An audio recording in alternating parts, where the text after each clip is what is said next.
Hello students, very good evening to all of you. आज हम हमारे इस लेक्चर में क्लास 12 के लिए एंजाइम्स के बारे में पढ़ने वाले हैं। इससे पहले बच्चे हमने कैटलिस्ट के बारे में सारी इन्फॉर्मेशन कलेक्ट करी है कि कैटलिस्ट कैसे वर्क करते हैं। इस लेक्चर में हम बात करने वाले हैं कि एंजाइम्स होते क्या हैं एंड हाउ दे वर्क। अगर हम बात करें एंजाइम्स की, एंजाइम्स बेसिकली प्रोटीन होते हैं जिनका मॉलिक्यूलर मास काफ़ी ज़्यादा हाई होता है। उसके साथ साथ हम ये भी कह सकते हैं कि एंजाइम्स जो होते हैं वो बायोलॉजिकल कैटलिस्ट होते हैं। क्यों?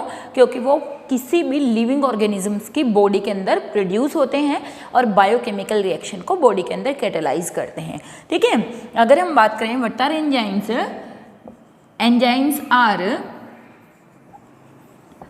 Complex nitrogenous compound, complex nitrogenous compound, or we can say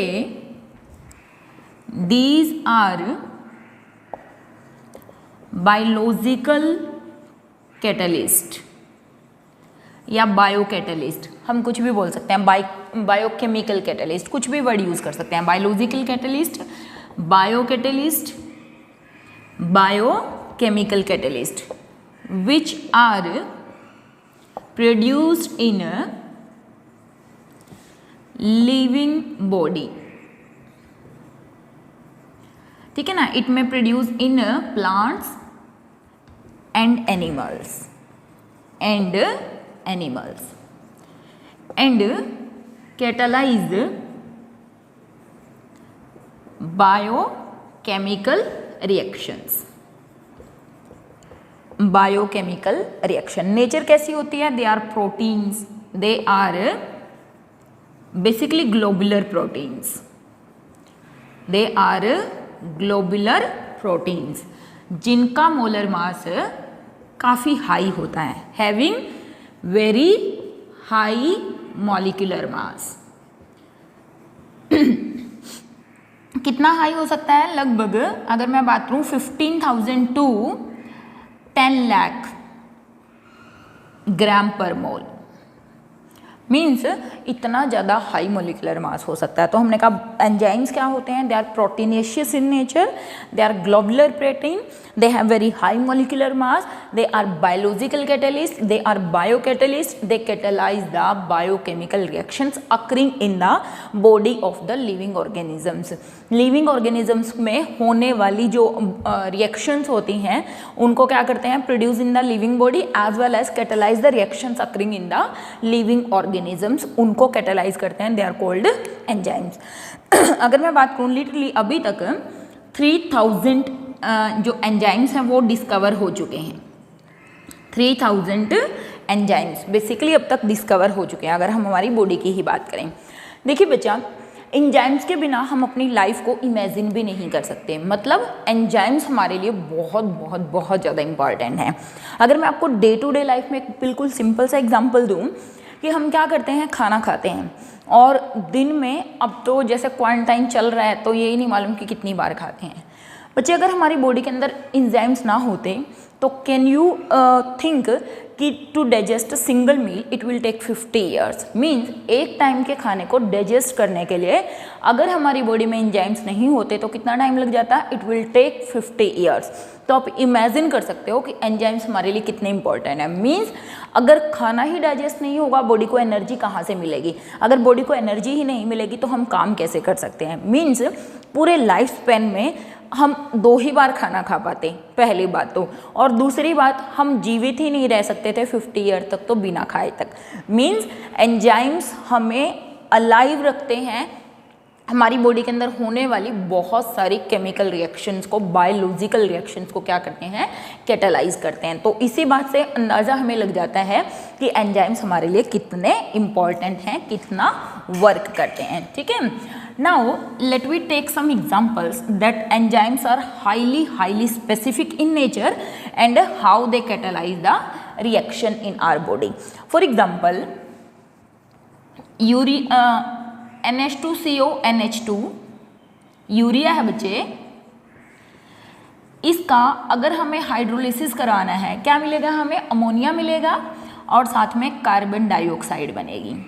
तो ये जो रिएक्शन है इसको सिर्फ यूरिएज एंजाइम ही कैटालाइज करवा सकता है और कोई एंजाइम इसको कैटालाइज नहीं करवा सकता। This reaction is catalysed only by urease enzyme.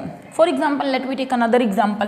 For example मैं बात कर रही हूँ सुक्रोज C12H22O11, इसका मुझे हाइड्रोलिसिस करवाना है तो मुझे यहाँ से क्या मिलेगा, ग्लूकोज मिलेगा एंड फ्रक्टोज मिलेगा, glucose and fructose.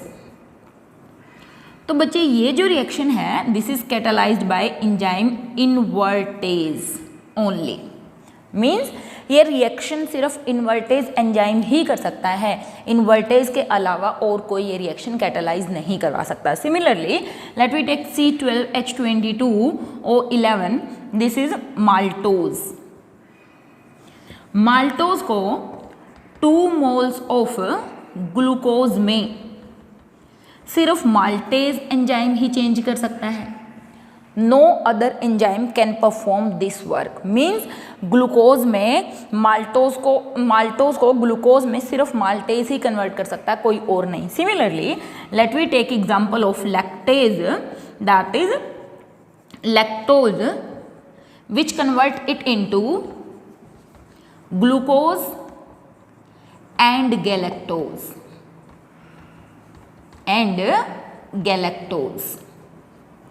and this reaction is catalyzed by lactase enzyme. No other enzyme instead of lactase can do this work. Means यहाँ पर अगर आप देख रहे हैं सुक्रोज, माल्टोज और लैक्टोज तीनों का फॉर्मूला सेम होता है जी, बिल्कुल सेम होता है।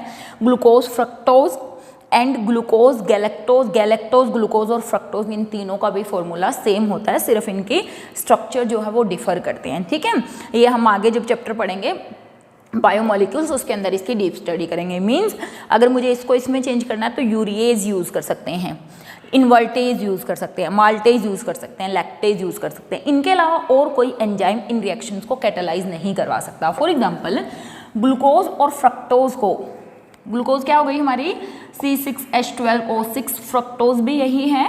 ग्लूकोज या फ्रक्टोज को अगर मुझे चेंज करना है किसमें, इथेनॉल में, साथ में वाटर एलिमिनेट होता है, तो यहाँ पर इथेनॉल में चेंज करने के लिए, sorry not water, that is CO2।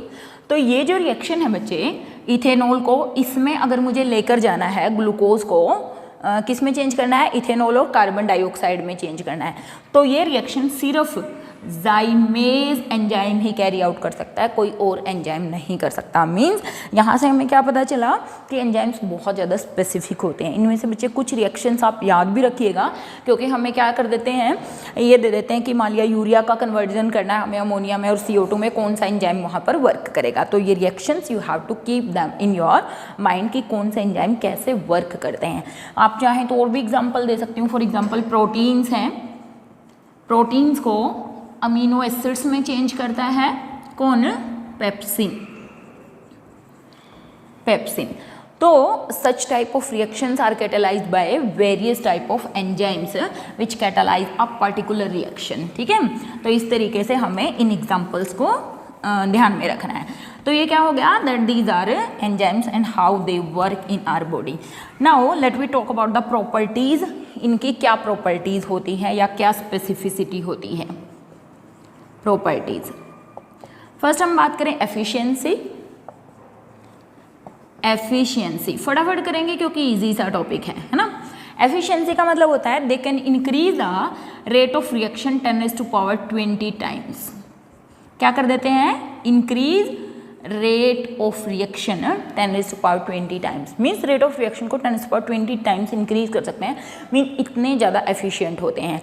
Late we take a example, अगर हम बात करें, देखिए हमारी बॉडी के अंदर जो RBCs होती हैं उनमें एक एंजाइम होता है दैट इज कार्बोक्सी एनहाइड्रेज। और बच्चे ये जो कार्बोक्सी एनहाइड्रेज है इसका काम क्या है, इसका काम है हमारी बॉडी के अंदर जो कार्बोनिक एसिड होता है उसको H2O एंड CO2 में चेंज करना, H2O एंड CO2 में चेंज करना।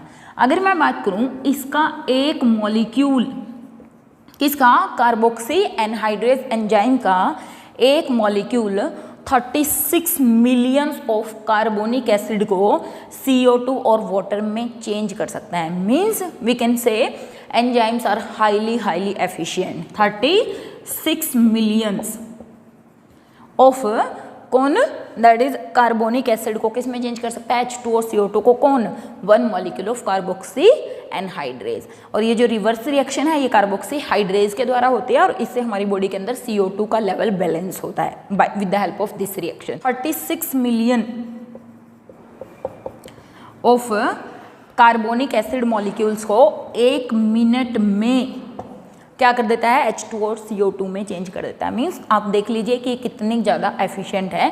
दे can increase the rate of reaction thousands of time. ठीक है, चलिए let we talk about specificity. इसका एग्जांपल मैंने अभी दिया था, स्पेसिफिसिटी यानी कि स्पेसिफिक इन नेचर। एंजाइम्स जो होते हैं बच्चे वो प्रोटीन्स तो होते ही हैं और जो हमारे जो कैटेलिस्ट होते हैं उनसे भी ज़्यादा हाईली स्पेसिफिक होते हैं। अभी मैंने बहुत सारे एग्जांपल लिखे थे कि लैक्टोज को माल्टोज को कौन चेंज करता है, लैक्टोज को कौन चेंज करता है, यूरिया को कौन चेंज करता है, वो सब एग्जांपल आप इसमें दे सकते हैं कि they are highly efficient in nature. ठीक है ना। थर्ड अगर हम बात करें, this is the second point, third अगर हम बात करें रिक्वायर्ड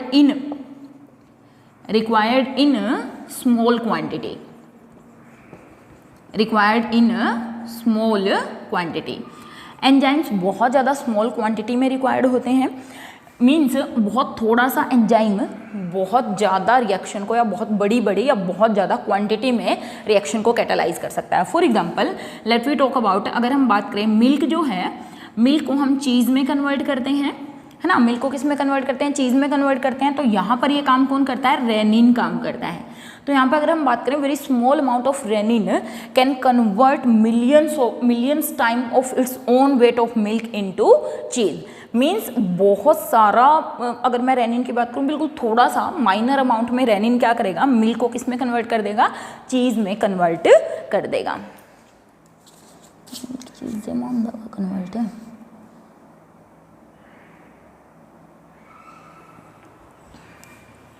ठीक है। तो they require in small quantity. Then we talk about fourth point, optimum pH.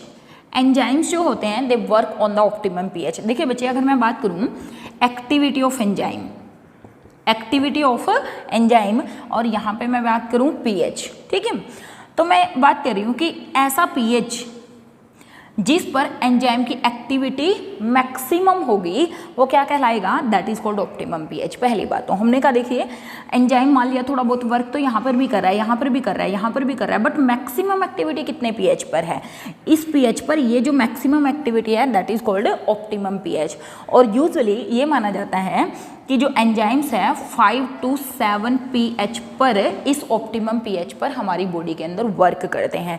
वैसे तो बच्चे ये फिक्स रेंज नहीं है, इट में वेरी, क्योंकि कुछ एंजाइम्स ऐसे भी हैं जो कि बहुत कम pH पर वर्क करते हैं, ठीक है ना, जैसे 2 pH पर भी वर्क कर सकते हैं। तो optimum pH, the pH eight which the activity of the enzyme is maximum is called optimum pH। and enzymes mostly work on the pH range of 5 to 7, but मैंने कहा कि this range is not fixed range, it may vary according to the activity of the enzyme, क्योंकि कुछ enzymes ऐसे भी हैं जो 2 pH पर वर्क करते हैं और कुछ एंजाइम्स ऐसे भी हैं जो 7 या 8 pH पर वर्क करते हैं। फॉर एग्जाम्पल जो प्रोटीन्स हैं वो हमने कहा कि किस में चेंज होते हैं, अमीनो एसिड्स वगैरह में चेंज होते हैं, ठीक है। तो ये काम कौन करता है, पेप्सिन चेंज करता है, PEPSIN। ये बच्चे एक्चुअली में 2 pH पर वर्क करता है। अगर प्रोटीन का ही हमें सिंथेसिस करना हो तो एक एंजाइम ट्रिप्सिन भी हमारे पास होता है, लेकिन ट्रिप्सिन जो है वो 8.5 pH पर वर्क करता है। इसका मतलब इसीलिए मैंने कहा था कि ये रेंज फिक्स नहीं है, बट मोस्ट प्रोबेबली इस pH रेंज पर एंजाइम्स क्या करते हैं, they will work in this range, ठीक है। Now let we talk about the optimum temperature. Optimum temperature. Enzymes जो हैं ऑप्टिमम टेम्परेचर, अगेन अगर मैं यहाँ पर pH की जगह क्या लिख दूँ बच्चे, टेम्परेचर लिख दूँ, तो वो टेम्परेचर जहाँ पर एंजाइम्स की एक्टिविटी मैक्सिमम हो जाए उसको बोलते हैं ऑप्टिमम टेम्परेचर। और मोस्ट प्रोबेबली जो बॉडी टेम्परेचर होता है, यानी कि अगर मैं बात करूँ लगभग 298 से 310 केल्विन ऑप्टिमम पीएच है। अब आप देखिए टेम्परेचर है, अगर टेम्परेचर को इंक्रीज या डिक्रीज कर दिया जाए तो उस कंडीशन में एंजाइम की जो एक्टिविटी होती है वो थोड़ी सी इनहिबिट हो सकती है। अगर मैं बिल्कुल सिंपल से एग्जांपल दूँ, मिल्क क्या करता है बेटा, कोगुलेट हो जाता है ना, कर्ड में चेंज हो जाता है या चीज़ में चेंज हो जाता है। अगर मैं किसी तरीके से मिल्क के पीएच को चेंज कर दूं या फिर मैं उसके टेम्परेचर को डिक्रीज कर दूं, तो जो एंजाइम्स होते हैं उनकी एक्टिविटी क्या हो जाती है, इनहिबिट हो जाती है, रुक जाती है कुछ टाइम के लिए। Means by changing the temperature and pH we can decrease the activity of the enzymes. ठीक है, तो इस तरीके से, लेकिन जिस पीएच पर, जिस टेम्परेचर पर वो सबसे ज़्यादा एक्टिविटी शो करते हैं उसको हम ऑप्टिमम टेम्परेचर या ऑप्टिमम पीएच बोलते हैं। ठीक है, now let me talk about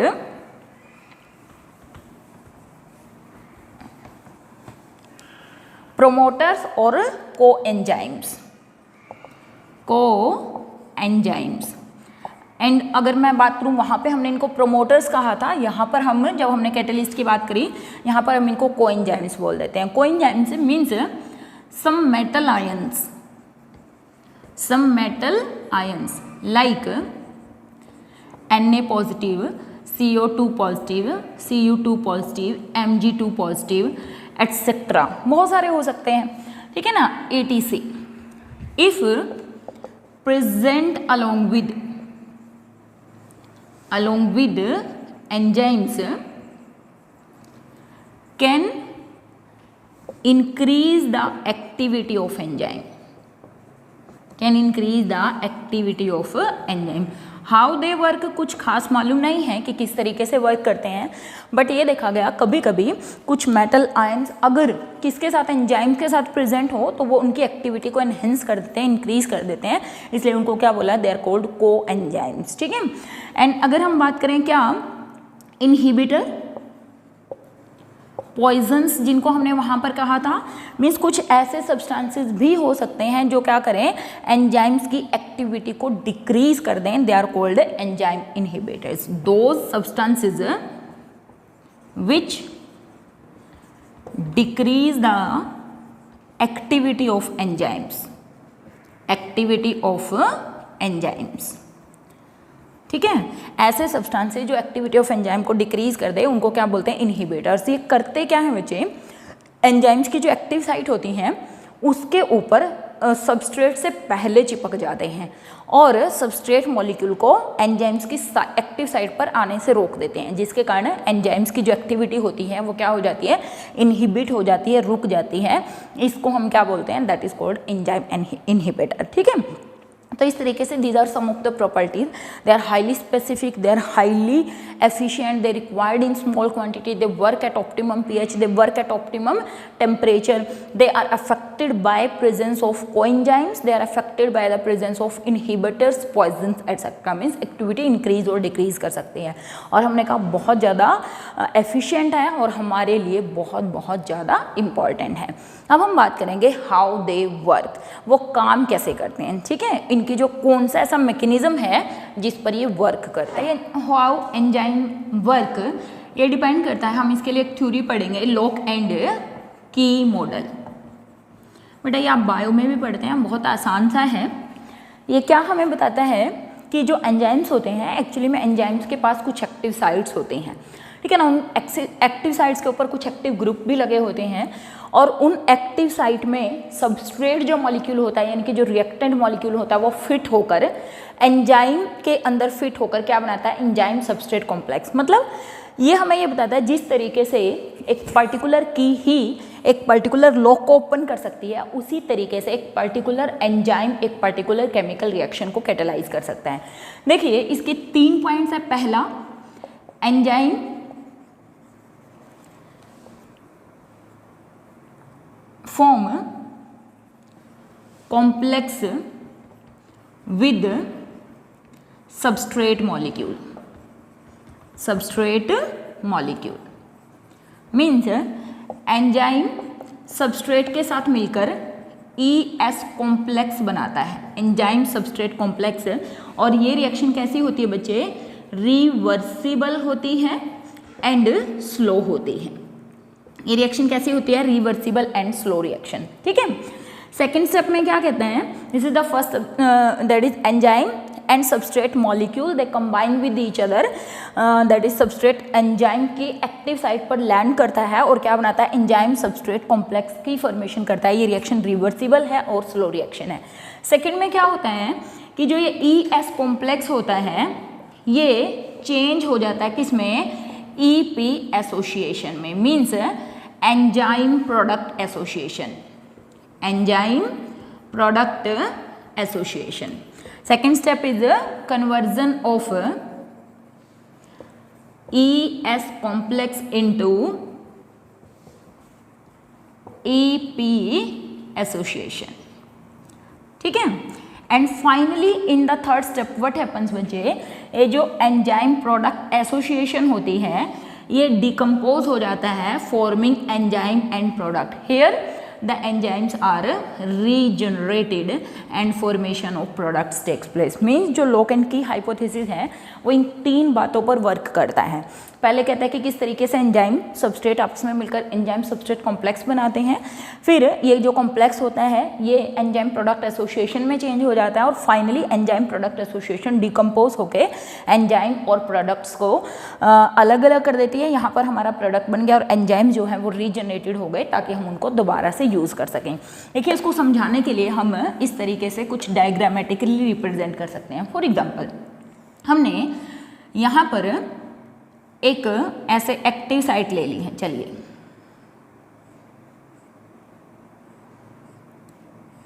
ठीक है, इस तरीके से थोड़ा ढंग से बना के।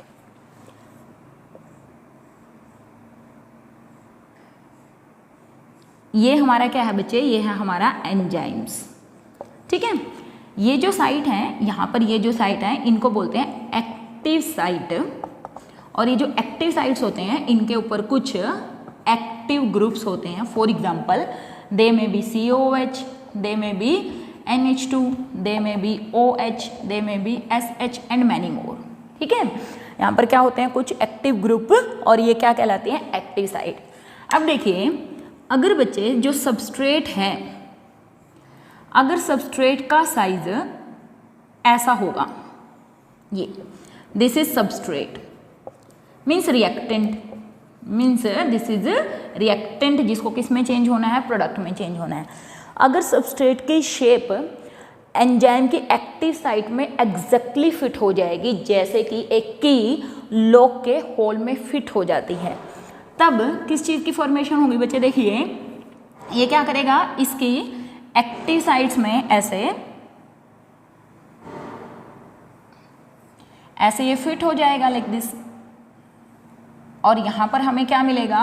We will obtain enzyme substrate complex, this is ES complex. आ रही है बात समझ में कि जो एक्टिव साइट्स हैं उनके ऊपर सबस्ट्रेट लैंड हो गया। ठीक है, तो इस तरीके से क्या बना हमारा? ES complex. और ये रिएक्शन कैसी है? स्लो एंड रिवर्सिबल है।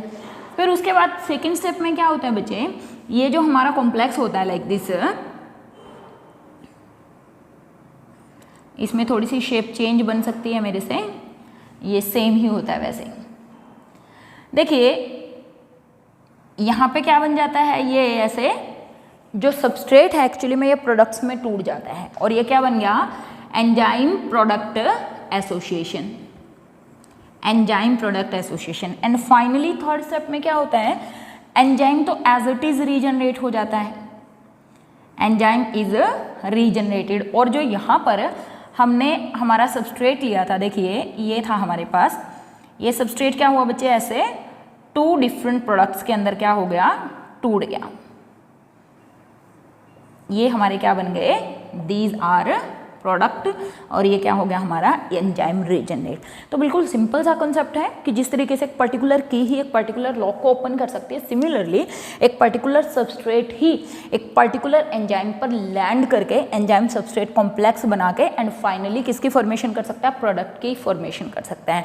लेकिन ये जो हाइपोथेसिस था काफ़ी स्ट्रिक्ट था, मतलब आप बोल सकते हो बहुत ज़्यादा रिजिड था। ठीक है, फिर इसके बाद सेकेंड जो हाइपोथेसिस जिस पर ये वर्क करते हैं वो हाइपोथेसिस क्या है? Induced fit hypothesis.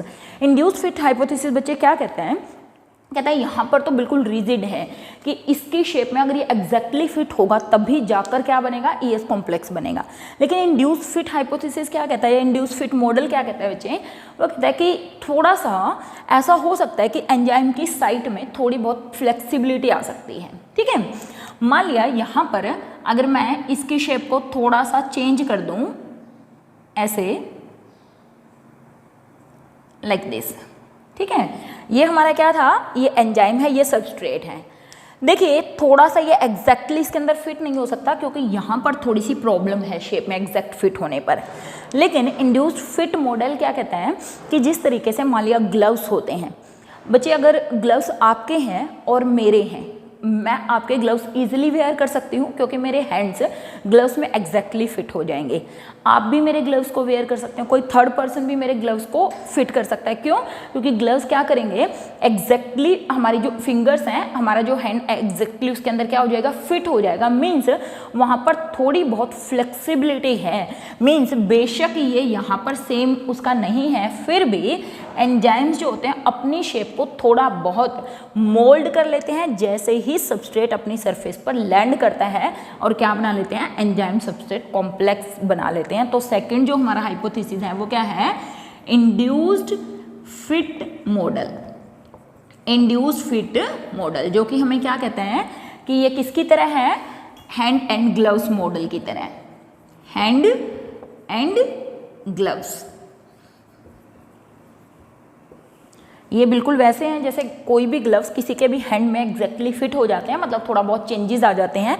तो सिमिलरली एंजाइम की सरफेस अगर थोड़ी सी डिफरेंट भी हो फिर भी सबस्ट्रेट मॉलिक्यूल इसकी सरफेस पर लैंड करके एंजाइम सबस्ट्रेट कॉम्प्लेक्स बना सकते हैं और finally lead to the formation of the product. ये बहुत रिजिड है, ये थोड़ा सा फ्लेक्सिबल मॉडल है। ठीक है, तो this is the working of how the enzymes work in any chemical reaction. और बच्चे जब ये इसकी सरफेस पर लैंड करते हैं तो यहाँ पर देखिए क्या क्या हो सकता है, इनके बीच में हाइड्रोजन बॉन्डिंग हो सकती है।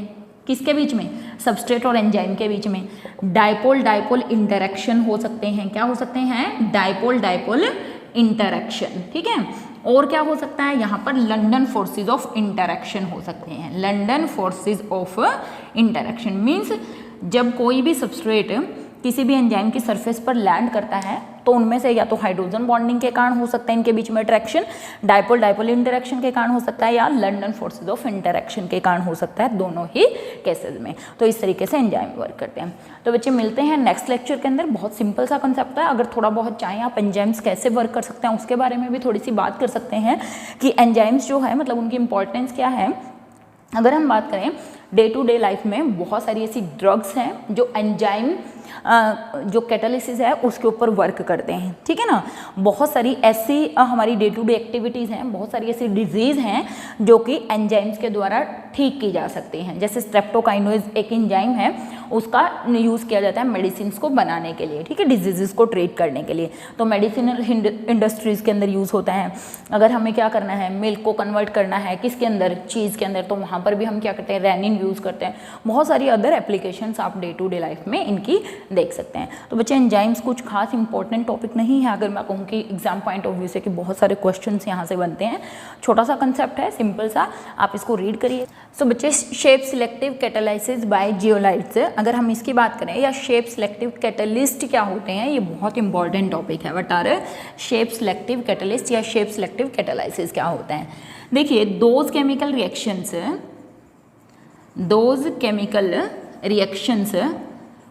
which depend on pore size of catalyst and size and shape of product and reactant is called shape selective catalyst। Means shape selective catalyst बच्चे होते क्या हैं, ऐसे कैटलिस्ट बेसिकली जिनमें प्रोडक्ट फॉर्मेशन किसके ऊपर डिपेंड करती हैं, जो कैटलिस्ट होता है उसके पोर साइज पर डिपेंड करती हैं, और जो साइज ऑफ रिएक्टेंट होता है और जो साइज ऑफ प्रोडक्ट होता है उसके ऊपर डिपेंड करती हैं। ठीक है ना, that is called shape selective catalyst. जैसे हम एग्जांपल लेंगे उससे ये बात आपको ज़्यादा क्लियर होगी। अगर हम बात करें जियोलाइट्स जो हैं, These are very important shape selective catalyst. Zeolites are very important shape selective catalyst. अगर हम बात करें है क्या, these are microporous aluminosilicates. Microporous एल्यूमिनोसिलिकेट्स, microporous मतलब बहुत छोटे छोटे एल्यूमिनोसिलिकेट्स होते हैं जिनका general formula having general formula mx/n AlO2x SiO2y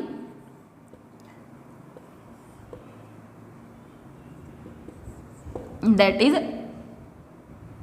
आप यहाँ पे लिख सकते हो MH2O. This is the general formula of the एल्यूमिनोसिलिकेट्स या शेप सिलेक्टिव कैटलिस्ट, जहाँ पर MX/AlO2, M क्या है यहाँ पर, कोई भी मेटल हो सकता है, सोडियम हो सकता है, कोई भी हो सकता है मेटल, AlO2x SiO2y और MH2O. और यहाँ पे ये क्या है, दिस इज मेटल M और वहाँ पे वो क्या है, नंबर ऑफ वाटर मॉलिक्यूल कितने हो सकते हैं. ठीक है, तो ये हमारे क्या हो गए, जनरल फॉर्मूला हो गया. इनके अंदर होता क्या है, सम ऑफ द एटम्स किसके, of silicon is replaced by aluminium. कुछ एटम सिलिकॉन के एल्यूमिनियम के द्वारा इनके अंदर क्या कर दिए जाते हैं बच्चे, रिप्लेस कर दिए जाते हैं. इनका जो स्ट्रक्चर होता है, they have Honey comb like 3 dimensional structure. मतलब ये जो जियोलाइट्स होते हैं इनका जो स्ट्रक्चर होता है वो कैसा होता है, Honey comb like 3 dimensional structure होता है, which have a network of that is tunnels and cavities, pores. ठीक है ना, मीन्स अगर मैं इसको, आपने हनी कॉम्ब सबने देखा होगा, अगर मैं ऐसे स्ट्रक्चर की बात करूँ तो इनका भी स्ट्रक्चर बिल्कुल वैसा ही 3 डायमेंशनल स्ट्रक्चर होता है, जिसमें पोर्स होते हैं. उन पोर का जो साइज़ होता है वो पोर साइज़ भी फिक्स होता है. जनरली यहाँ पर अगर मैं बात करूँ, जो पोर साइज़ इनका बेसिकली होता है वो होता है 260 पिकोमीटर से लेकर कितना 740 पिकोमीटर तक. जनरली मीन्स 260 से लेकर 740 पिकोमीटर तक के पोर साइज इनका होता है. किसका, that is shape selective catalyst, जो कि कौन है, जियोलाइट्स हैं. हमने कहा इनका जो स्ट्रक्चर होता है, एल्यूमिनोसिलिकेट्स होते हैं, माइक्रोपोरस एल्यूमिनोसिलिकेट्स. इनके अंदर टनल्स बिछी होती हैं, मतलब छोटी छोटी पाइप्स होती हैं, पोर होता है.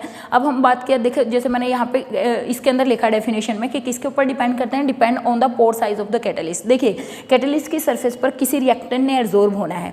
अगर कैटलिस्ट की सरफेस पर, मान लिया ये कैटलिस्ट की सरफेस है, मान लिया ये इसके ऊपर पोर्स हैं, अगर जो रिएक्टेंट मॉलिक्यूल है, अगर मेरा रिएक्टेंट मॉलिक्यूल का साइज बड़ा है तो क्या इन छोटे छोटे पोर्स के अंदर ये एब्जॉर्ब हो सकता है, नहीं हो सकता ना. मीन्स किस पे डिपेंड करेगा कि ये जो हमारे पोर्स हैं इनका साइज़ क्या है, हमारे जो रिएक्टेंट्स हैं उनका साइज़ क्या है, और प्रोडक्ट बनने के बाद जो इवॉल्व होंगे उनका साइज़ क्या है. मीन्स जो कैटलिस्ट हैं उनका पोर साइज इतना होना चाहिए कि रिएक्टेंट मॉलिक्यूल उनकी सरफेस पर एब्जॉर्ब भी हो जाएँ और फिर प्रोडक्ट बनने के बाद वो क्या हो जाए, डिसॉर्ब भी हो जाए. तो इनको हम क्या बोलते हैं, इनके अंदर पोर्स होते हैं, कैविटीज़ होती हैं. इस तरीके से काफ़ी कॉम्प्लेक्स स्ट्रक्चर इनके होते हैं, 3 dimensional complex structure they have. ठीक है, अगर हम बात करें for example, they are used in petrochemical industries in किसके अंदर, आइसोमराइजेशन रिएक्शन की. तो ZSM5, this is very very important shape selective catalyst, very very important, जो कि क्या काम करता है, it convert alcohol into gasoline.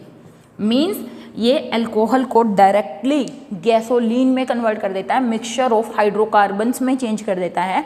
और ये जो मिक्सचर ऑफ हाइड्रोकार्बन बनता है, गैसोलीन बनता है, वो पेट्रोल की तरह ही यूज़ किया जा सकता है, मतलब कॉन्स्टिट्यूएंट ऑफ पेट्रोल की तरह ही उसको यूज़ किया जा सकता है। तो means this is very very important in this case की ZSM-5 क्या है, एक शेप सिलेक्टिव कैटलिस्ट है, एक जियोलाइट्स है। जियोलाइट्स हमने क्या कहा है, क्या होते हैं, highly complex 3 dimensional structure, honeycomb like structure, जिनके अंदर बहुत सारी टनल्स, पाइप्स, पोर्स होते हैं, और पोर साइज क्या होता है, फिक्स होता है। रेंज मैंने बता दी इतनी होती है, तो एक बहुत छोटा सा, और 2 मार्क्स के अकॉर्डिंग कभी भी आपसे क्वेश्चन पूछ लिया जाएगा कि right a short note on the shape selective catalyst. Hope आपको ये चीज़ अच्छे से समझ में आई होगी बच्चे।